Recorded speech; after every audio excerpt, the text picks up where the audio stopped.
เวลาที่ล่วงเลยนั้นทำให้คนเปลี่ยนไปสิ่งหนึ่งในใจยังไงก็ไม่เปลี่ยนก็คือความรักที่มีต่อเธอ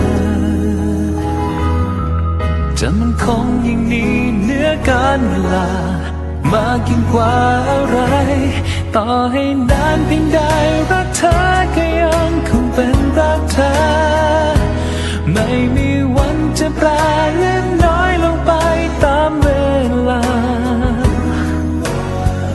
ถึงแม้บางครั้งชีวิตต้องเจออะไรกระหน่ำแต่ก็ไม่เคยทำให้รักและเปลี่ยนแปลงไป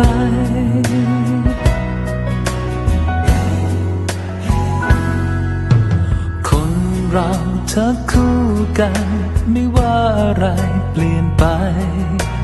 สิ่งหนึ่งในใจ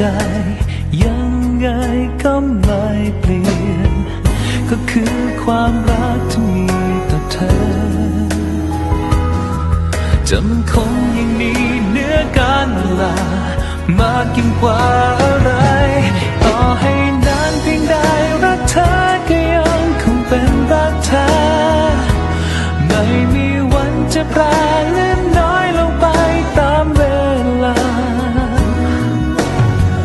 ถึงแม้บางครั้งชีวิตต้องเจออะไรกระหน่ำแต่ก็ไม่เคยทำให้รักและเปลี่ยนแปลงไปแม้จะต้องรอไม่รู้ว่านานเพียงใดก็จะไม่ท้อพร้อมสู้ต่อไปเธอจะไกลแค่ไหนก็อดทนเพื่อให้ถึงในวันหนึ่งที่มันเป็นของเราต่อให้นานเพียงใดรักเธอก็ยังคงเป็นรักเธอไม่มีวันจะแปรหรือน้อยลงไปถ้ารักกันจริงถึงแม้บางครั้งชีวิตต้องเจออะไรกระหน่ำแต่ก็ไม่เคยทำให้รักเราเปลี่ยนแปลงไปฉันรักเธออย่างไรก็รักไม่เปลี่ยนใจเลยจะหยุดใจลงเอ่ยที่เธอคนเดียวจนตาย